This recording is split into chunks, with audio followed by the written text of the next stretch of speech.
한국 금융지주가 시장의 예상을 완전히 뒤엎는 그야말로 엄청난 실적을 발표했습니다. 이건 그냥 단순히 성적이 좋았다 이 정도 수준이 아니라 아예 새로운 시대를 열었다는 평가까지 나오고 있는데요. 오늘 바로 이 한국 금융지주 이야기를 해볼까 합니다. 연간 순이익 2조 원. 이 숫자는 그냥 기록을 경신했다 이런 의미가 아닙니다. 한국 금융지주가 이제 완전히 다른 체급의 플레이어가 됐다는 걸 보여주는 하나의 상징적인 이정표라고 할 수 있죠. 더 놀라운 건 바로 이 자기자본이익률 ROE입니다. 무려 20%를 넘어섰는데요. 보통 안정적이라고 하는 금융업에서는 ROE가 10%만 넘어도 정말 잘했다고 평가하거든요. 그런데 20%라니 이건 뭐 압도적인 수익성이라고밖에 표현할 말이 없네요. 이번 실적은 시장의 기대를 뛰어넘은 정도가 아니라 말 그대로 예상을 산산조각 내버렸습니다. 아니 대체 무엇이 이런 폭발적인 성장을 가능하게 했을까요? 지금부터 그 이유를 한번 자세히 들여다보겠습니다. 3분기 순이익이 6,739억 원, 시장에서는 한 4,400억 원 정도를 예상했는데 이걸 무려 50% 이상 뛰어넘는 어닝 서프라이즈를 기록한 겁니다. 이것이야말로 뭔가 근본적인 변화가 시작됐다는 아주 강력한 신호탄이었죠.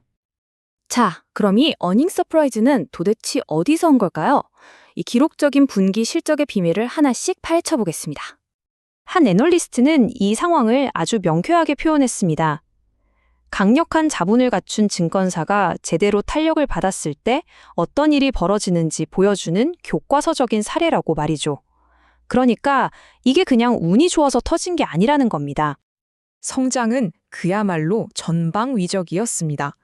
2025년 하반기 증시가 살아나면서 핵심 사업인 브로커리지와 이자 이익이 크게 늘었고요. 여기에 펀드 분배금이나 자회사 배당 같은 일회성 이익까지 더해지면서 실적을 강력하게 끌어올렸습니다. 모든 사업 부문이 동시에 터져준 거죠. 자, 여기서 이제 가장 중요한 질문이 나옵니다. 과연 이 엄청난 실적이 일시적인 급등일까요? 아니면 앞으로도 계속될 수 있는 더 영구적인 변화의 신호일까요? 물론 인정할 건 인정해야 합니다. 이 엄청난 실적의 일부는 매번 반복될 수 없는 좀 특별한 이벤트에서 나온 게 맞습니다. 하지만 진짜 중요한 건 그 다음입니다. 애널리스트들은 이런 일회성 요인들을 싹 걷어내고 봤더니 이 회사의 근본적인 이익 체력, 그러니까 꾸준히 반복적으로 벌 수 있는 이익이 분기당 5천억 원 수준으로 올라섰다는 점에 주목하고 있어요. 바로 이겁니다. 이게 이번 실적의 진짜 핵심이에요.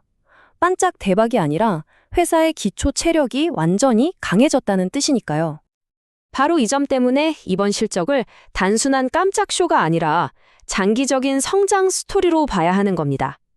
회사의 이익 창출 능력 자체에 근본적인 변화가 생겼다는 거죠. 이건 우연이 아닙니다. 예를 들어 증권 부문에서 벌어들인 풍부한 자본이 파트너스나 자산운용 부문에서 더 높은 수익률의 투자로 이어지는 것처럼 각 자회사들이 서로를 밀어주고 끌어주는 강력한 시너지 구조가 만들어낸 필연적인 결과라는 거죠. 미래를 보면 더 기대되는 게 있습니다. 바로 종합금융투자계좌 IMA 인가인데요.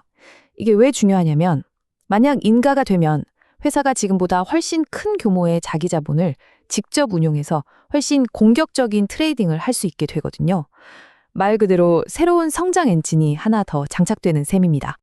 이런 긍정적인 전망은 당연히 애널리스트들이 회사의 목표 주가를 크게 올려잡는 결과로 이어지고 있습니다. 그렇다면 이 모든 분석은 투자자 입장에서 도대체 무엇을 의미할까요? 이 회사를 바라보는 우리의 관점이 어떻게 바뀌어야 할까요?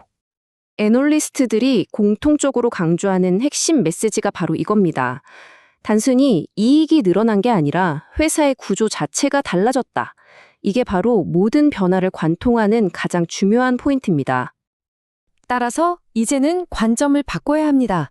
단기적인 대박에서 장기적이고 구조적인 사업 체질 개선으로요. 일시적인 성공 스토리가 아니라 이 회사의 근본 체력이 강해졌다는 것에 집중해야 한다는 거죠. 이렇게 새로워진 구조적 강정은 앞으로 주주들에게 5% 수준의 안정적이고 매력적인 배당 수익률을 안겨줄 것으로 전망되고 있습니다. 자, 정리해보겠습니다. 오늘 우리는 기록적인 실적 발표를 통해 한국 금융지주의 핵심 이익 창출 능력이 일시적인 호황을 넘어 근본적이고 구조적으로 개선됐다는 점을 확인했습니다. 핵심은 이익이 아니라 구조가 바뀌었다는 거죠. 이는 우리에게 마지막으로 이런 질문을 넘깁니다. 한국 금융지주의 이런 성과가 더 넓은 시장, 그러니까 증권업계 전체의 가치를 다시 평가하게 만드는 그런 신호탄이 될 수 있을까요? 오늘 설명은 여기까지입니다. 마지막으로 중요한 안내 말씀 하나 드릴게요. 본 내용은 정보 제공을 위한 것이며 특정 종목에 대한 투자 권유가 아니라는 점 꼭 기억해 주시기 바랍니다.